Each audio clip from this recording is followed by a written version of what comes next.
नमः सर्वेभ्यः। अद्य षोडशमी कक्षार्थं सर्वेभ्यः स्वागतम्. So welcome you all for the 16th session on online Sanskrit classes. वयम् अग्रे गच्छामः. अद्यतनपाठात् पूर्वम् एकवारं गतकक्षायाः पुनस्मरणं कृत्वा वयम् अग्रे गच्छामः. अत्र गतकक्षायां वयं विशेषणविशेष्यभावस्य पुनस्मरणं कृतवन्तः. यथा एकः बालकः, सुन्दरः बालकः, उत्तमः बालकः, उत्तमा बालिका, सुन्दरी बालिका, एका बालिका, उत्तमं पुस्तकं, सुन्दरं पुष्पं, तादृश बहूनि उदाहरणानि वयं दृष्टवन्तः. अनन्तरम् अग्रिमविषयः अपेक्षया इति पदं वयं दृष्टवन्तः. इत्युक्ते यत्र द्वयोः तोलनं वयं कुर्मः, यथा वयं साम्यं कुर्मः तस्मिन् समये अपेक्षया इत्यस्य प्रयोगः भवति. यथा लक्ष्मणस्य अपेक्षया रामः ज्येष्ठः, बालकस्य अपेक्षया एषः उन्नतः, एतादृश उदाहरणानि वयं दृष्टवन्तः. So wherever we wanted to compare the qualities of two objects or two persons, two people, so we use apekshaya to compare the properties or the characteristics of them. Lakshmanasya apekshaya Ramaha Jyeshtha. So when we compare to Lakshmana, Rama was elder. So here we are comparing the one property of both of them, like elderness. We are comparing between Rama and Lakshmana, and we are saying Rama is elder. तथैव अग्रिमविषयम् वयं दृष्टवन्तः अत्र यत्र तत्र इति. सो आङ्ग्लभाषया वेर् there इति वक्तुं शक्नुमः. सो यत्र तत्र is used to specify where and there in English. यथा यत्र माता गच्छति तत्र पुत्रः अपि गच्छति. So where mother goes, son also goes. So wherever अत्र वाक्यद्वयमस्ति, माता गच्छति, पुत्रः अपि गच्छति इति वाक्यद्वयमस्ति. We have two sentences. अत्र द्वयोः वाक्योः सम्बन्धः अत्र स्थलमेव. So for the relation between the two sentences are the place. So in that cases we can use yatra and tatra. So yatra tatra used to specify the location, and the location is common for both the activities or both the actions. So तस्मिन् समये वयं यत्र तत्र इत्यस्य प्रयोगं कर्तुं वयं शक्नुमः. अनन्तरं तुमुन् प्रत्ययस्य विषये वयं दृष्टवन्तः. अद्यापि एतस्मिन् विषये काचित् चर्चां वयं कुर्मः. So we have also seen the tumun pratyaya usage. So उदाहरणं रामः बालकः विद्यालयं गच्छति, विद्यालये पाठं पठति. अत्र वाक्यद्वयम् अस्ति. बालकः पाठं पठितुं विद्यालयं गच्छति. So he goes to school to read the lessons. So अत्र तुमुन् प्रत्यय इत्युक्ते अत्र पठितुम् इति तुमुन् प्रत्यय रूपं. So here patitum is a tumun pratyaya form. So wherever we want to say like to read, to say, to write, to do, so all these two forms, to specify all these two forms, we will be using tumun pratyaya forms. So पुनः अद्यापि एकवारं एतस्य विषयस्य पुनर्स्मरणं वयं दीर्घतया कुर्मः. अत्र एते सर्वे विषयाः अपि अभ्यासपुस्तके एतासु पुटसङ्ख्यासु सन्ति इति अपि वयं दृष्टवन्तः. अनन्तरं अद्य एकवारं तुमुन् प्रत्ययस्य पुनर्स्मरणं कुर्मः. अत्र किमर्थम् इति प्रयोगः अस्ति. किमर्थम् इत्युक्ते आङ्ग्लभाषया वै इति वक्तुं शक्नुमः. सो उदाहरणं बालकः गच्छति, बाय् गोस्. बालकः किमर्थं गच्छति, सो वै डस् द बाय् गो. सो अत्र किमर्थम् इति योजयामः चेत् तत् पदं प्रश्नपदं भवति, प्रश्नवाक्यं भवति। अत्र एतस्य प्रश्नस्य उत्तरं सामान्यतया पठनार्थं, ज्ञानार्थं, पूजार्थं, स्नानार्थं, सो क्रीडार्थं, एतानि उत्तराणि सामान्यतया एतस्य प्रश्नस्य भवति। So normally we answer with patanartham, jnanartham, pujartham, snanartham. So we will be using these forms with the forms which end with artham. But also there are other kind of answers which we can answer, which can say for this question, like to read, he goes to read, he goes to say, he goes to sing, he goes to um, play. So here all two forms, to go, to read, to say, to play. So all these two forms also we can say as an answer for this. So अत्र एतानि रूपाणि सन्ति। क्रीडितुम् इत्युक्ते two play. बालकः किमर्थं गच्छति, वै डस् द बाय् गो, बालकः क्रीडितुं गच्छति, the boy goes to play. So क्रीडितुं मीन्स् टु प्ले। तथैव बालकः गातुं गच्छति, boy goes to sing. and बालकः द्रष्टुं गच्छति, बाय् गोस् टु सी। बालकः पठितुं गच्छति, बाय् गोस् टु रीड्। बालकः लेखितुं गच्छति, बाय् गोस् टु रैट्। अत्र एतादृशानि उदाहरणानि वयं दृष्टवन्तः। अनन्तरं प्रत्येकस्य क्रियापदस्य अपि एतद् रूपम् अस्ति। उदाहरणम् एतस्य रूपस्य नाम अस्ति तुमुन् प्रत्ययान्त रूपम् इति। So the forms of these words are called as tumun pratyayanta forms. So for every verb whatever we use in our sentences, for all of them we have tumun pratyaya forms. So few of them I have shown in the screen, and also remaining the normally we use 35 verbs in this session. So for all 35 verbs it is updated in the corresponding sheet. अनन्तरम् अग्रिमविषयः त्वा प्रत्ययस्य अनन्तरं तुमुन् प्रत्ययस्य प्रयोगम्, अनन्तरं तेषां साम्यम्। अत्र प्रथमं वाक्यमस्ति बालकः विद्यालयं गच्छति, the boy goes to school. बालकः पाठं पठति, the boy reads the lesson. अत्र वाक्यद्वयम् अस्ति। एतयोः योजनं त्वा प्रत्ययेन सह कर्तुं शक्नुमः, तथैव तुमुन् प्रत्ययेन अपि कर्तुं शक्नुमः। So we can join these two sentences using त्वा प्रत्यय रूपम् and as well as तुमुन् प्रत्यय रूपम्। प्रथमम् उदाहरणम् अस्ति त्वा प्रत्ययस्य। The first example is based on the त्वा प्रत्यय. So बालकः विद्यालयं गत्वा पाठं पठति, boy goes to school and he reads the lessons.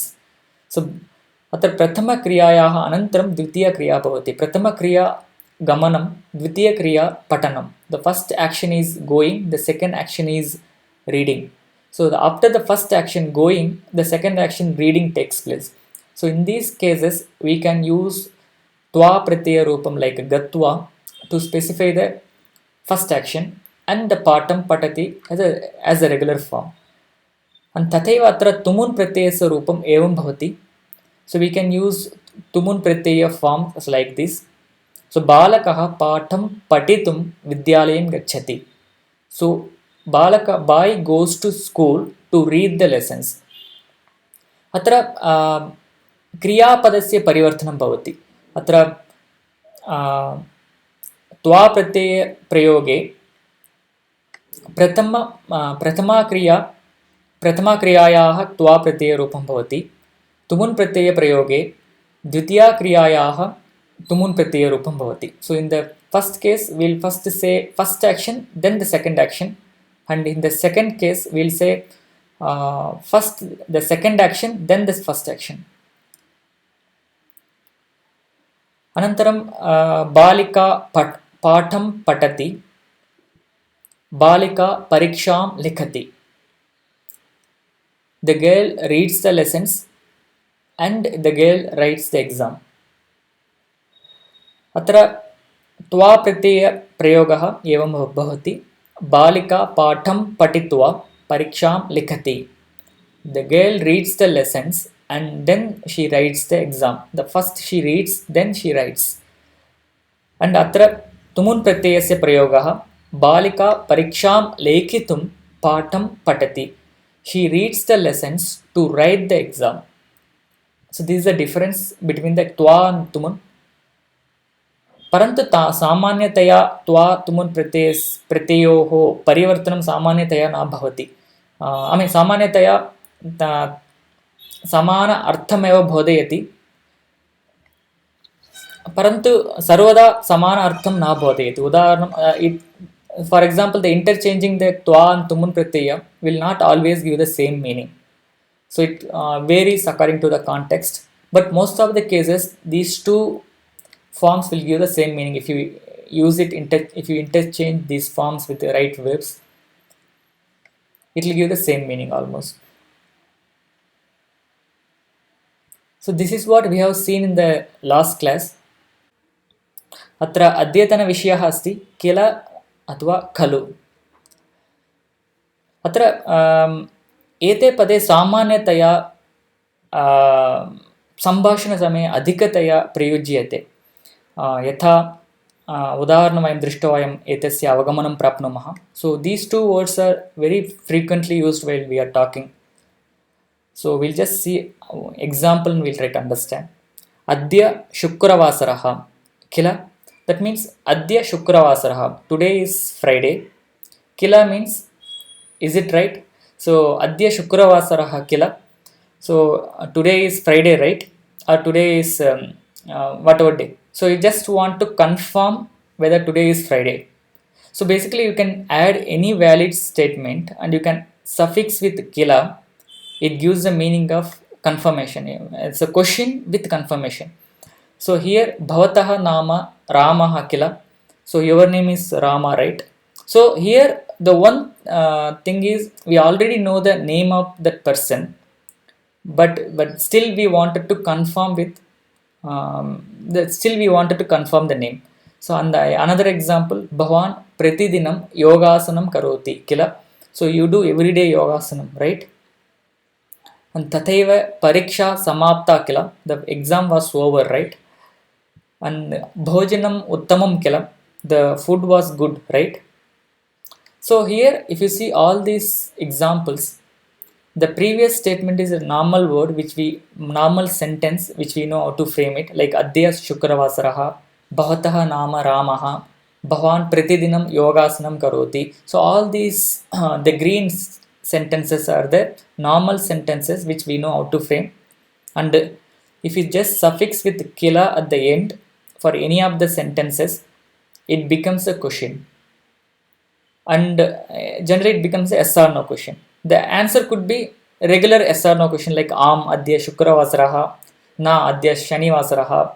So like with Am or Na we can answer this question. So Adya Shukravasaraha Kila. So here the another question we have seen in the previous sessions, like Adya Shukravasaraha Va iti. So Va and Kila. So there are these both will make the sentence as a yes or no question. The difference is in the Va questions you don't know the answer. So Adya Shani Bhavataha Ramaha Va means your name is Rama. That means I'm not sure what is your name. I don't know what is your name. I'm just asking your name is Rama. But in the Kila case, Bhavataha Ramaha Kila means I know the name, but still I wanted to confirm with the person. So that's the difference between Va and Kila. And similarly, there is one more alternative word for Kila, that means Khalu. Ramasya Anujaha Lakshmanaha Khalu. So Rama's younger brother is Lakshmana, right? And Tathaiva Vayam Samskrutam Vadamaha Khalu. So we can speak Sanskritam, right?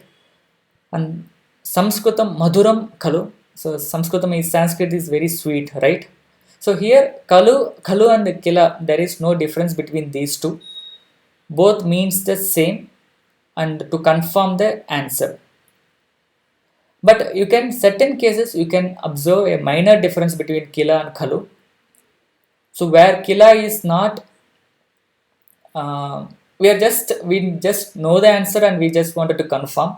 And khalu is we are almost know the answer and we just wanted to check and want to cross check again. So in the khalu case, it will be more, we are stressing more on the sentence and we are saying, is it correct? Like Ramasya Anujaha Lakshmanaha khalu. So we already know 90% we know that Ramasya Anujaha is Lakshmana and we just wanted to confirm the 10%. But in Kila case, maybe 50-50. So that kind of difference you might observe. But most of the cases in normal Sanskrit, you can use interchangeably these both. अग्रिमविषयः किन्तु आङ्ग्लभाषया वक्तव्यं चेत् but इति वक्तुं शक्यते. अत्र किन्तु उदाहरणेन वयम् अवगच्छामः. वृष्टिः अस्ति, अहं देवालयं गच्छामि. वृष्टिः अस्ति एकं वाक्यम्, अहं देवालयं गच्छामि एकं वाक्यं. So rain is there, it is raining and I am going to temple. So there are two statements. So kintu generally used to in the meaning of but, like it is raining but I go to temple, but kind of still I'll go to temple. So vrishtihi asti kintu aham devalayam gacchami. अनन्तरं धनिकस्य समीपे धनम् अस्ति किन्तु धनिकः दानं न करोति. The rich man has wealth, but still he doesn't give it. He doesn't do the dana. And bubuksha asti kintu aham bhojanam na karomi. Hungry is there, but I don't eat bhojanam. And tathaiva karyalayasya viramah nasti kintu aham na gacchami. So there is no holiday for the office, but I don't go to office. I'm not going to office. And tathaiva bahuni pustakani santi kintu aham na patami. There are many books, but I don't read. And tathaiva pustakani santi kintu patanartham samayaha nasti. The books are there, but there is no time to read. अत्र देवालयः गृहस्य समीपे अस्ति किन्तु न गच्छामि. So temple is near to the home, but I don't go. अत्र in all these statements we can see the kintu, it generally means but. So there are two sentences and you want to connect two sentences using but, you can use kintu at that place. So there is an alternative word also, parantu, that can also be used at the place of kintu, like bahuni pustakani santi parantu aham na patami.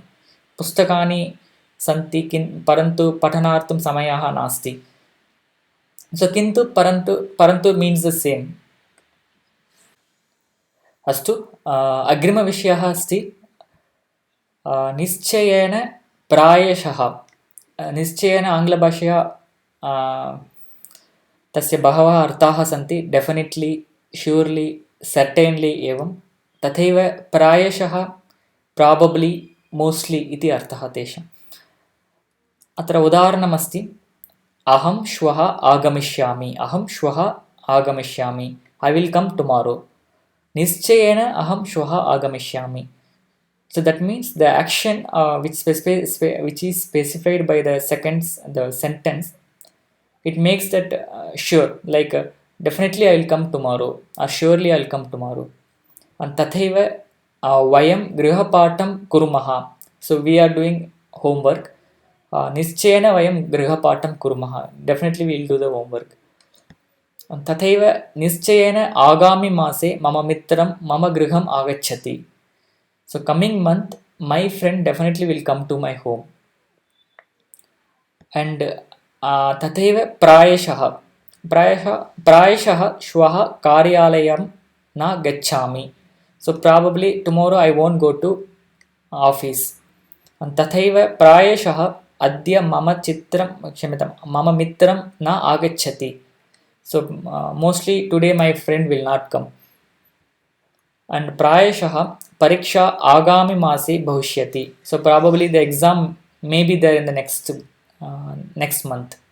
So here any sentence, if you are sure about the sentence, you can say nischayana, and if you are not sure, just if you want to say in the meaning of probably or mostly, you can use prayashaha. So it's a very simple two words, and we can use it in our sentences while conversing.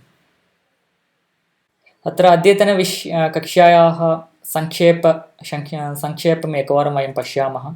अत्र तुमुन् प्रत्ययस्य विषये वयं किञ्चित् चर्चां कृतवन्तः.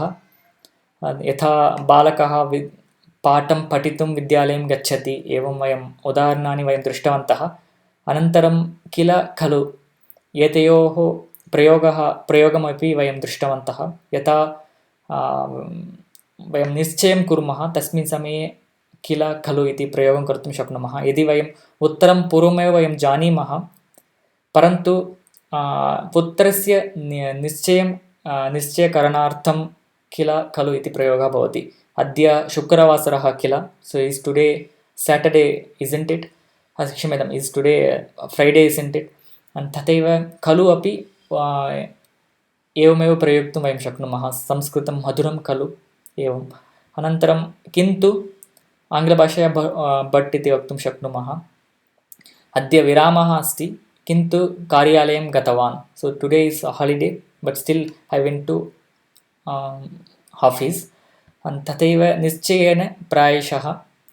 निश्चयेन इत्युक्ते certainly, definitely and surely, and प्रायशः प्राबब्लि अण्ड् मोस्ट्लि. अनन्तरम् अत्र प्रायशः एतस्य पर्यायपदमपि अस्ति, प्रायः इति. So we can use either prayashah or prayah. So both means the same. Prayah shvah aham karyalayam gamishyami. So probably I'll go to office tomorrow.